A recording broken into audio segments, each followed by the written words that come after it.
Well, ladies and gentlemen, good morning. Good morning. Good morning. Good morning. Nice to be here in Hamburg, a beautiful city, and it's a lovely sunny day. What more could you want? Now, many of you may know me because I write a book which is called The BERLITZ Guide to Cruising and Cruise Ships. And it's a book that I've written for the last 31 years. So I've been around ships, cruise ships, for many, many years. But enough of the book. Today we're going to talk about ports, because this is the thing that we need the most in the cruise industry is ports, destinations, places to visit, people to see. So today I want to go back a little bit. For those not really into cruise shipping, let me go back to the days in the 60s. Do many of you remember the Beatles? Remember the Beatles and the Rolling Stones? Well, in 1966, the Beatles had a hit record with Yellow Submarine, and the Rolling Stones had their 19th nervous breakdown. The Beach Boys had Good Vibrations. Now, in 1966, it was a pivotal year for the cruise industry because a Norwegian by the name of Knut Kloster and an American by the name of Ted Arison met in Miami. And what did they do? Well, of course, they discussed the possibility of bringing tourists to destinations. They formed an alliance, and thus was born one of the first cruise lines in the modern cruise industry, and that was Norwegian Caribbean Line. About a year later, they had a little falling out, and Ted Arison left, and he split with Knut Kloster, and he went and formed his own cruise line. That's called Carnival Cruise Lines, and the rest, they say, is history. Now, since 1966, passenger numbers increased slowly, and in 1970, we had about 500,000 passengers. That's 500,000 passengers cruising worldwide. Many of those cruises were from the port of Miami, which developed as the major international cruise port of the world. But just think, 500,000 passengers. But in 2014, we carried almost 24 million passengers worldwide. Almost 6.5 million of those were Europeans, from Europe.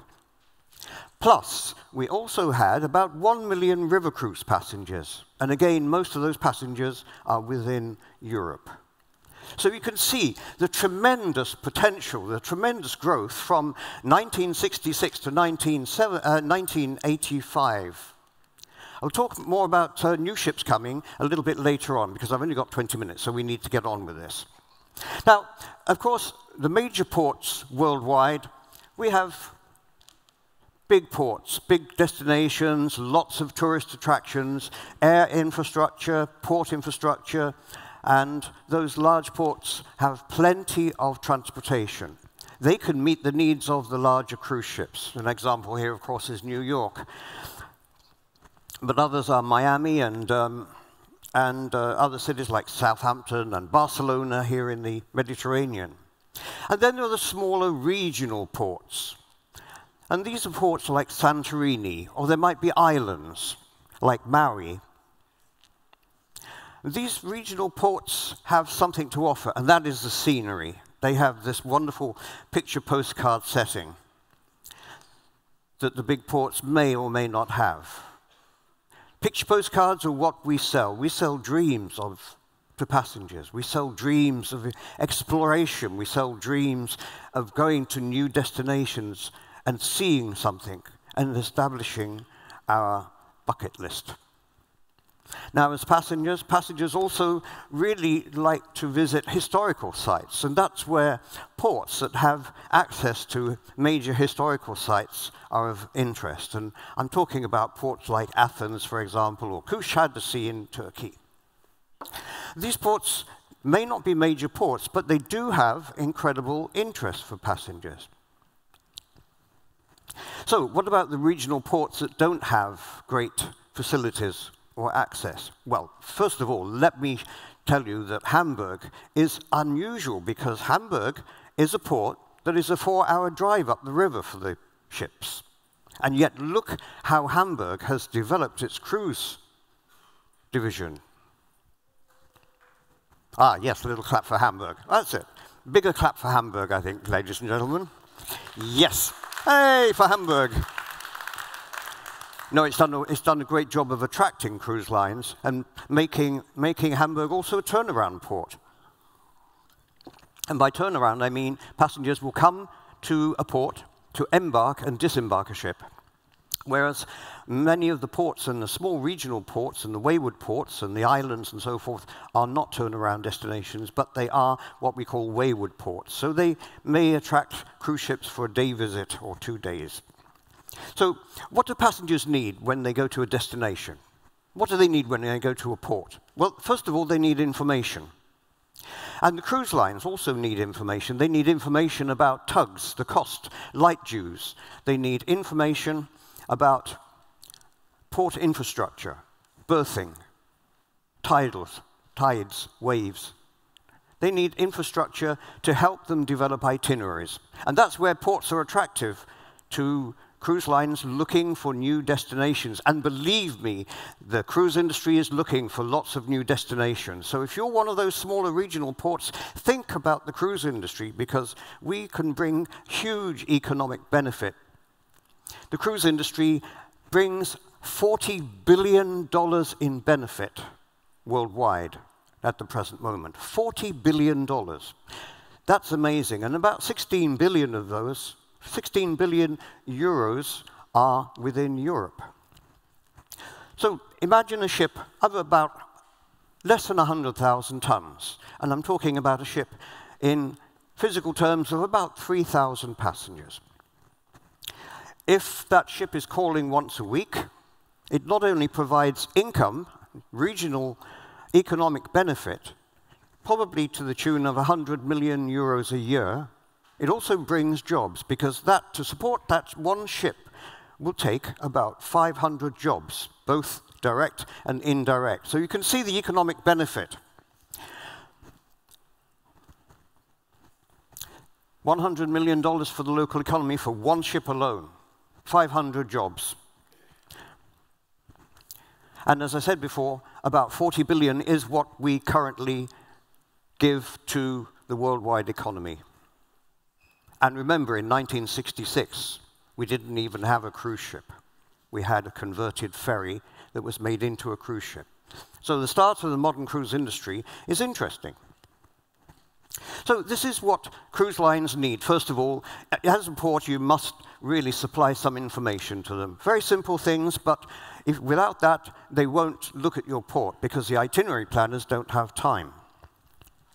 It's important also for people to realize, all the ports should realize, that not all ships are created equal. We have different sizes of ships. Passengers also are not created equal. Different size ships, so I want to give you an example. We have a small ship doing coastal cruises in the USA, for example. Maybe only about 200 passengers. But again, it brings economic benefit to those ports. Going to a larger ship of about 900 passengers, this also brings more benefit. We bring more passengers. And then you come up to the really large ships like Oasis of the Seas and Quantum class ships of Royal Caribbean. You can imagine that with 5,000 passengers, how much economic benefit there is to your port and destination, and the shopkeepers, and the little people that supply the ships. It's important to get it right. So, as I said, not all passengers are the same. So it's important for us, for you as ports, to make sure that you treat passengers according to their type. So we need to provide facilities, but we may need to provide different facilities for passengers who are economically challenged, for passengers who may be even disabled, and for passengers who are extremely wealthy, because we carry all types of passengers in the cruise industry. Now I want to talk about terminals, ports, because one thing that passengers always talk about when they go back to a ship or they leave a ship and they say, wow, that was a really nice port, I like that. It's called presentation. And a couple of examples. Very nice facility for a very small regional port. This one happens to be in the Canary Islands. And this one is for a river cruise port, and this is an inland city called Moscow. So isn't that nice? It's a nice welcome for passengers. And this is all part of the port infrastructure, as to how to make things attractive, not only to the cruise lines, but to passengers. We want them to come back and spend money in our city. And here's an example of a major city. This one is in Europe, but it doesn't even tell you which city it's in. It just says City Cruise Terminal. And this happens to be in Southampton in England. Isn't it a shame? Why not advertise your port? Why not say, this is the port of Hamburg, for example? And some passengers tell me that what they don't like is the look of facades when they see and they pull up to a berth, and it's not particularly welcoming. Another example, look at that sea. The top part's missing. That's attention to the little detail. It's all about presentation. And this is a turnaround port. This is Liverpool in England as an example of a sort of a makeshift terminal. Oh, when the cruise ship is coming in, we can provide you with great facilities. Well, there you are. I'm not denouncing UK ports, but I think they could do better. Having said that, Liverpool does have a new little cruise terminal. And I was there recently, and I saw passengers coming back from a big cruise ship, actually one of the Cunard ships, and it carries about 2,500 passengers. Passengers were coming back, lining up, waiting to go into the terminal and go through security. But there were no toilets. Now, that's called port planning. And then there are ports now talking about hospitality and presentation, because there are some wonderful ports in the world, and this is an example. This is in Southeast Asia. It's Yokohama. And in Yokohama, look at the shape of that terminal. It actually is a letter W for welcome. And it's rather nice. And the port operations building behind it also has a big W on it. And alongside in the concrete, it says, "Welcome to Yokohama." That's presentation, and that's what people really enjoy. Passengers do talk about terminals, they talk about the port facilities. They don't want to be next to a cargo crane, of course. Some ports are developing, so it's essential to provide these kind of facilities. An example, again, the ship pulls up alongside. What do you see? The first thing is welcome. So doesn't that make you feel warm, ready to get off the ship and enjoy the destination? In the Middle East, ships get welcome alongside, and it's nice to see this because it's in show business. But now, I want to take you to a little port, and this is what passengers see. Behind them is a garbage dump. What a shame, what a shame. This is the chance of the port to show off to the passengers. They've got the three pipers, which were excellent, but just look at that background. It doesn't really do much for show business, does it? Actually, we have a saying in show business, and that is that first impressions count. Last impressions count, and the middle will take care of itself. And how very true that is when we talk about ports. Here's a nice example of the interior of a terminal that Genoa has decorated quite nicely, ready for a cruise line. It's good to see that terminals that are very, very small, like Le Havre in France, for example, giving a little bit of history. So if you have room and you have some display space, why not do that? It's good. Attract passengers. It doesn't cost that much, believe it or not. And there are lots of ship buffs around the world that would help and donate memorabilia to dress up your terminal, I'm sure. One thing that's important is that when you leave a cruise, when we as passengers leave a cruise, we don't want to have to wait for taxis. We don't want to have to wait for buses. This is disembarkation. It's actually in Southampton, and I come from England, so it's a little bit embarrassing for me, but we don't want passengers to leave with a bad impression. And again, I just said, last impressions count. That's the end of their holiday, for which they've paid a substantial amount of money, but to leave that kind of impression is not so good. And how about this port? This port makes people walk across cargo areas. There's no covered walkway in case it rains, nothing. Okay, you had your cruise, bye-bye. What a shame. Now, ships that are at anchor, it's also important to provide facilities ashore where an island or a small destination doesn't keep people waiting to get back into the tender for 45 minutes in blazing hot sun to board their shore tender. What a shame to do that. We don't need that. What we need is show business. We want to make sure that everybody is informed. We want to help people to make sure that we give the right information. And talking about information, it's nice to see that some ports do have maps of where passengers are when they leave a terminal. And this is a tiny, tiny port, Stavanger. Very, very small. But yet, there's information. And it's nice to see that ports think about passengers. Go back to the hangar view. Not all passengers are the same. Some maybe don't need the information, but many passengers do. Information about going into a port for turnarounds. You know, if somebody's coming to meet passengers, how do they know which berth the ship is in? If you have a major port, it's important to provide that kind of information. Now, talking about passengers and ports, it's very, very important to, if you can, think about shore excursions, because shore excursions are the major attraction in a port for passengers who have never been to a port or destination or city before.